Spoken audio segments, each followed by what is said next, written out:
खुदावंद यीशु के कुदूस नाम में आप सबको पास्टर एडविन बूटा की तरफ से सलाम। मैं खुदा का खादिम शुक्रगुजार हूँ कि खुदा ने आज काफ़ी अरसे के बाद ये मुमकिन किया कि हम खुदा के कलाम की गहराइयों को सीख सकें। तो आज मैं एक बड़ा स्पेशल मैसेज लेकर आया हूँ। ये मैसेज स्पेशल नौजवानों के लिए है, स्पेशल उनके लिए है जो रद्द किए गए हैं, जिनकी इज़्ज़त बहुत ज़्यादा थी, अब उनकी इज़्ज़त बहुत कम हो गई है। ये उनके लिए स्पेशल मैसेज है कि वो अपनी इज़्ज़त को कैसे बढ़ा सकते हैं। आप तो जानते हैं बाइबल मुक़द्दस में लिखा है कि इज़्ज़त तेरी बढ़ावेगा यकूब दा खुदा। तो इसका मतलब इज़्ज़त का ताल्लुक जो है वो खुदा के साथ मुंसलिक है। तो आज हम देखेंगे बाइबल मुक़द्दस में से मुक़द्दस मत्ती रसूल की मार्फत लिखा गया इंजीली बयान, उसका 8वां बाब। हम एक कोड़ी से या कोड़ की मर्ज़ या कोड़ की बीमारी से सीखने वाले हैं। 8वें बाब की पहली आयत में लिखा है, गौर से समाअत फरमाइएगा। लिखा है, जब उस पहाड़ से उतरा तो बहुत सी भीड़ उसके पीछे हो ली, और देखो एक कोड़ी ने पास आकर उसे सिजदा किया और कहा, खुदावंद अगर तू चाहे तो मुझे पाक साफ कर सकता है।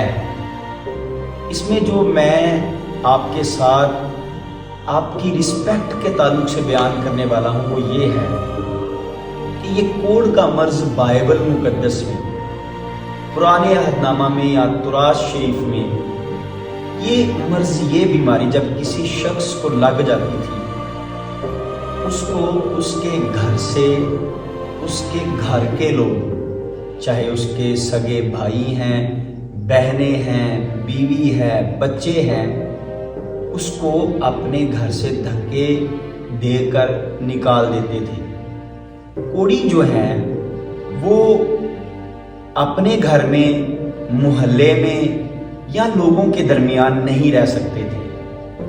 मतलब जिसको कोड़ का मर्ज लग जाता था उसकी मुआशरे में कोई इज्जत नहीं होती थी, उसकी घर में कोई इज्जत नहीं होती थी, उसकी फैमिली में कोई इज्जत नहीं होती थी। उसको बेइज्जत करके घर से बाहर निकाला जाता था और इनके लिए एक इलाका अलग मुकर्रर कर दिया जाता था कि वो वहाँ जाए।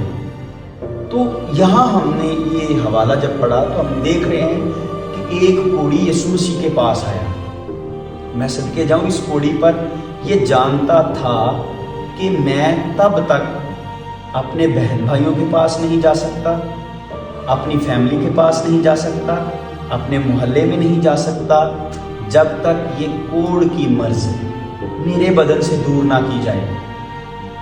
मैं जब ये हवाला पढ़ रहा था तो मैं बहुत ज़्यादा बरक़ात मैंने हासिल की कि आज के इस दौर में हमारे बहुत ज़्यादा नौजवान बेटियां, बेटे रिस्पेक्ट ना मिलने की वजह से रद्द किए गए हैं, मायूस हैं, परेशान हैं कि वो जहाँ भी जाते हैं उनको इज्जत नहीं मिलती, उनको इज्जत की निगाह से देखा नहीं जाता। तो मैं आप तमाम नौजवानों के लिए स्पेशल आज खुदा का बाबरकत मैसेज आपके लिए लेकर आया हूँ। इससे ये होगा, खुदा आपकी इमेज को बढ़ाएगा, खुदा आपके स्टेटस को बढ़ाएगा, खुदा आपके मयार को बहुत ज़्यादा बुलंद करेगा।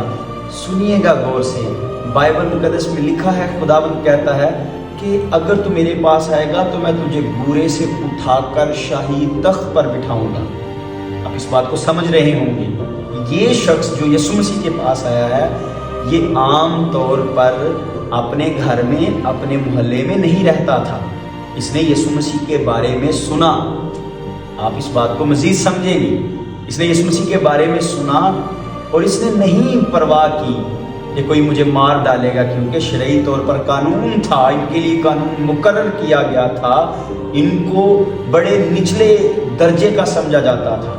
और इनके लिए जो शरई कानून था वो ये था कि जब कोई किसी कोड़ी को देखता, अगर वो उसे मार डालता तो उस पर कोई भी कानून लागू ना होता था। इसका मतलब बिल्कुल रद्द किया हुआ शख्स समझा जाता था। तो ये बड़ी दिलेरी के साथ यीशु मसीह के पास आया और यीशु मसीह के सामने आकर कहता है खुदावंद, यीशु मसीह को सिजदा किया। सदके जाऊं, जब हम यीशु के कदमों में झुकते हैं यसु हमारा मेयार बढ़ाता है, हमें इज्जत बख्शता है, हमें सर बुलंद करता है। इसलिए दोस्तों के सामने झुकना, मोहल्ले में किसी के सामने, किसी इंसान के सामने, किसी अफसर के सामने झुकने से बेहतर है आप यसु के सामने झुकें। और ये शख्स जो रद्द किया गया था, ये यीशु मसीह के पास आया। दूसरी आयत में लिखा, देखो एक कोढ़ी ने पास आकर उसे सिजदा किया और कहा, ऐ खुदाबंद, अगर तू चाहे तो मुझे पाक साफ कर सकता है। ये बात उसने इसलिए कही पाक साफ कि वहाँ के तमाम लोग उसे कोढ़ी जानकर उसे बड़ी रद्द की हुई निगाहों से देखते थे, बड़ा गिरा हुआ समझते थे। लेकिन उसने कहा, अगर खुदावंद यसू तो मुझे पाक साफ करे तो मैं पाक साफ हो सकता हूँ। जिस निगाह से ज़माना मुझे देखता है, मैं इनके दरमियान रह नहीं सकता हूँ, मैं इनके दरमियान आम तौर पर आ नहीं सकता हूँ, ये मुझे मार डालेंगे। आप इस बात को समझें, जब आपके मुआशरे में आपकी इज्जत ना हो, जब आपके मुआशरे के लोग आपको सही निगाहों से ना देखें, यसु मसीह के पास आ जाएं, यसु मसीह के आगे गिर जाएं, यसु मसीह के आगे झुक जाएं और कहें, यसु मुझ पर अपना हाथ रख कि मैं पाक साफ हो जाऊं, ज़माने में मेरी इज्जत हो, फैमिली में मेरी इज्जत हो, मोहल्ले में मेरी इज्जत हो। ये बड़ा ज़रूरी है। जब आप यसु के कदमों में आ जाएंगे, यसु आपकी इज्जत को बढ़ाएगा, आपके मेयार को बढ़ाएगा, आपको सरबुलंद करेगा और बहुत ज़्यादा कामयाब करेगा। मैं इसे आगे पढ़ता। उसने हाथ बढ़ाकर उसे छुआ और कहा, मैं चाहता हूँ कि तू पाक साफ हो जा। वो फौरन गोड़ से पाक साफ हो गया। तो मेरी आपसे गुजारिश है, अगर आपकी इज्जत में फ़र्क पड़ गया है, अगर आप मायूस हो चुके हुए हैं, कहीं से आपको रिस्पेक्ट नहीं मिल रही, कहीं पर आप कामयाब नहीं हो रहे, आप यसु के कदमों में आ जाए। जब यसु की निगाह, यसु का हाथ आप पर रखा जाएगा, ज़माना आपको सरबुलंद होते हुए देखते हुए आपकी तारीफें करेगा। मेरी आप सबसे गुजारिश है, इस कलाम को, इस मैसेज को ज़्यादा से ज़्यादा शेयर करें और इसे अपने दिल में रखें और खुदावंद यसु को अपना शख्सी नजात दीदा कबूल करके हमेशा की ज़िंदगी में हासिल करें। Welcome back on my channel. Please subscribe my YouTube channel.